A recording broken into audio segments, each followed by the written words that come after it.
tayo dadaan guys, dahil ako dito ay hindi pa nakapag vlog sa lugar na to. Ayan guys, oh, yung mga bahay dito. Ito palang ginagawang Coliseum na hindi pa natatapos. Yan guys, oh, laki.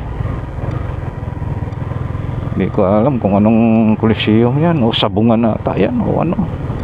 Ayan guys, yan o, laki. Ayan. Ayan, marami ako ditong mga kaibigan guys.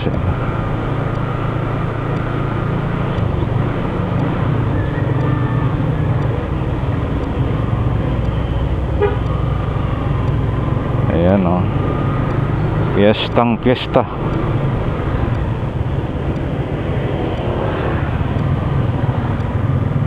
Oh, ikaw pala kuya,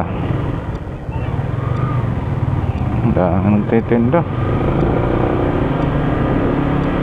guys. Oh, dito ata yung kaibigan ko eh, dyan oh. What? Oh, si nanay. What the fuck? Paano yun? Ba't natutulog?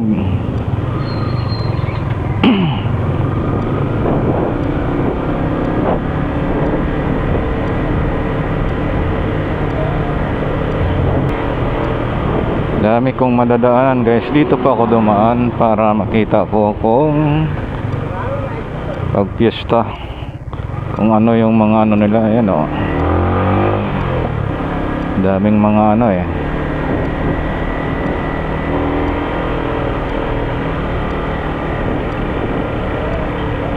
Ayan.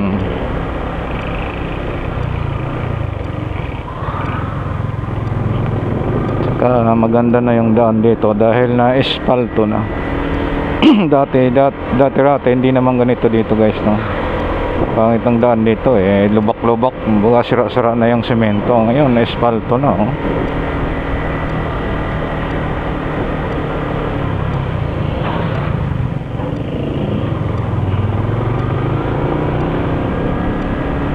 Kung makalimutan yung sinanay, natutulog sa daan sa semento. Ano kaya nangyari doon? Hindi ko na nahintuan.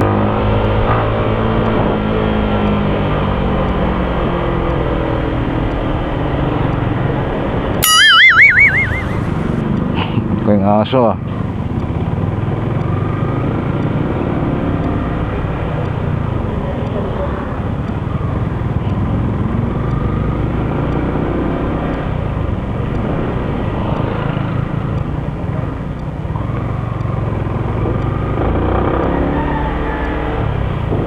Naalala ko dito noon yung bahay ng kaibigan ko,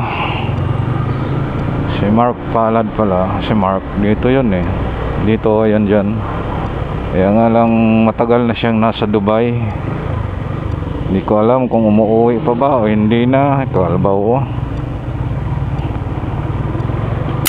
Wala na akong balita eh. Ilang taon na yun nasa abroad eh, sa Dubai. Isang beses lang kami nagkita, ilang taon na, ilang years na guys. Hanggang ngayon, wala na akong balita. Hindi totoo yan. Malamang ay bola lang yan. doon na sila naninirahan ng kanyang asawa at anak.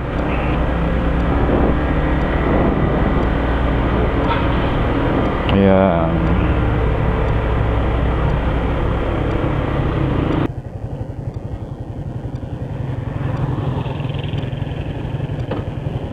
Ayan guys, hanggang dito na lang itong aking vlogs, no? So abangan nyo guys sa susunod na vlog ko. Ayan. So ayan guys, maraming salamat. Shout out doon sa mga nag-comment, nag-like, nag-follow, nag-share sa aking mga na-i-upload na mga video ko. So ayan guys, see you next vlog po. Bye!